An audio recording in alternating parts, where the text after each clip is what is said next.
C'est impossible de changer le monde. La seule chose que tu peux faire, c'est créer ton propre monde et inviter le plus de personnes à te rejoindre dedans. Alors qu'est-ce que t'attends?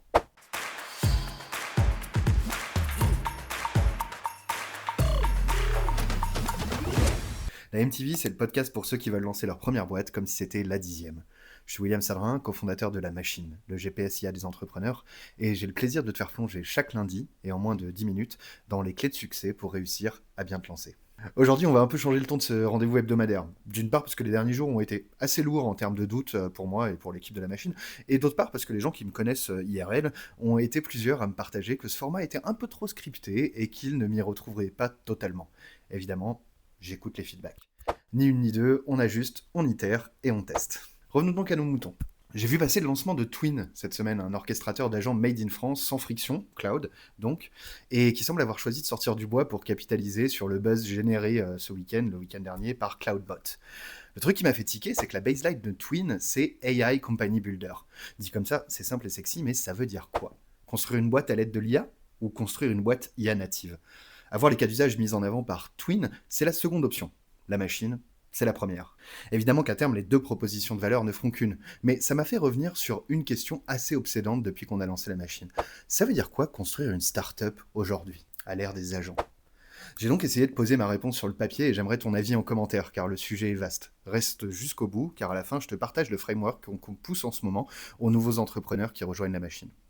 Tu connais le paradoxe de l'abondance? C'est ce qui fait qu'avec Netflix et l'accès à des milliers de contenus à portée de doigt, on parvienne même plus à choisir quoi regarder. En fait, c'est pareil pour les startups. Construire n'a jamais été aussi facile, mais devine quoi? Le taux d'échec, il n'a jamais été aussi élevé. Parce qu'en fait, cette facilité de construction, elle a créé évidemment un nouveau piège. Construire trop vite ce dont personne ne veut. On confond de plus en plus vitesse et pertinence. Tu peux builder 10 MVP en un mois. Si les 10 résolvent de faux problèmes, t'as juste gaspillé un mois à builder de la merde super rapidement. Bravo. Bon, t'as sûrement appris des choses en route. Et ça me porte à croire que la phase de validation, en fait, elle est encore plus importante qu'avant aujourd'hui. Une armée d'agents, elle peut pas décider à ta place quel problème mérite d'être résolu en te donnant corps et âme à ton projet. Une armée d'agents, elle peut pas comprendre les nuances émotionnelles d'une douleur à utilisateur à travers une interview, ou elle peut pas sentir quand un insight de découverte client va tout changer sur le projet. Et surtout, une armée d'agents ne peut pas avoir la conviction de persévérer quand rien ou presque ne fonctionne comme tu le voudrais. Est-ce qu'au final, les orchestrateurs d'agents, ce serait pas parfait pour les aspirants entrepreneurs feignants et peu ambitieux à la recherche d'argent facile? C'est comme avoir une armée de stagiaires ultra obéissants mais pas très malins. Ils font exactement ce que tu leur demandes. Ni plus, ni moins. Et encore parfois, ils le font pas parfaitement bien. On l'a dit dans la MTV il y a 2 semaines. Et si t'as loupé, clique ici pour la découvrir. Savoir s'exprimer clairement, c'est la compétence du futur. C'est encore plus vrai en fait avec les agents.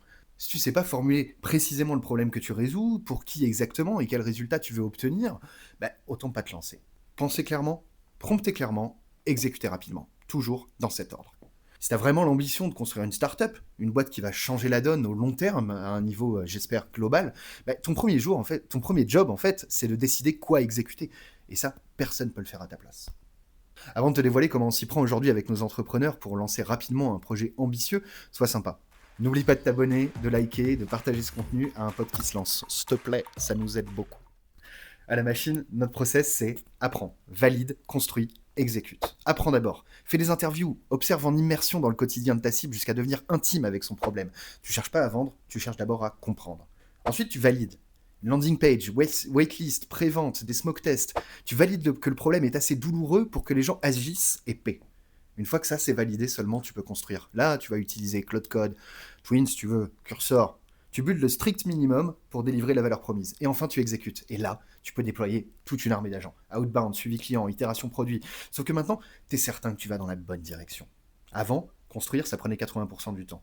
Maintenant, apprendre et valider, ça doit prendre 80% de ton attention au démarrage. Sans transition, on va enchaîner sur les news de la semaine. Et la première, c'est l'ouverture des candidatures pour la promotion incubation en 2026 de French Tech Tremplin. Un programme qui existe depuis 5 ans, destiné à favoriser l'égalité des chances dans l'entrepreneuriat et qui a déjà permis à près de 1000 porteurs de projets de se lancer. Les lauréats bénéficient d'1 an d'accompagnement par un incubateur proche de chez eux, comme la machine, et d'une enveloppe d'aide allant jusqu'à 15 000 € maximum pour consolider leur trajectoire de croissance. Les candidatures, elles sont ouvertes jusqu'au 1er mars. Il reste donc un mois. Et pour un démarrage du programme en septembre. Je vous mets le lien dans la description. Sont évidemment éligibles que les entrepreneurs qui remplissent les critères de diversité sociale définis par BPI France, à savoir résider dans un quartier prioritaire de ville ou dans une zone de revitalisation rurale, ou encore être bénéficiaire des minima sociaux et le RSA. Si tu es concerné, je te conseille de faire la démarche. Sur un tout autre scope, l'autre news de la semaine que je voulais partager, c'est que le génial investisseur français en start-up Alexandre Dewez a sorti son très attendu rapport annuel de l'écosystème tech français. C'est une étude très personnelle mais toujours très dense et pleine d'insights. Sans surprise, l'IA trust le haut du panier en 2025 avec 43% du montant total levé. Et les ventes de start-up, elles, sont vachement en berne avec seulement 5,3 milliards d'euros d'exit sur l'ensemble de l'année, soit 65% de moins qu'en 2024. C'est le niveau le plus bas depuis 5 ans. Là encore, je vous mets le lien en description si vous voulez plonger dans le sujet, n'hésitez pas à lire le rapport, il est gratuit, il est accessible gratuitement. C'est tout pour aujourd'hui, on se retrouve la semaine prochaine, et évidemment d'ici là, n'hésite pas à parler chaque jour à ta cible. On espère que ce format t'a plu. N'hésite pas à liker, partager et surtout à t'abonner au compte de la machine pour ne rien rater de nos prochains contenus.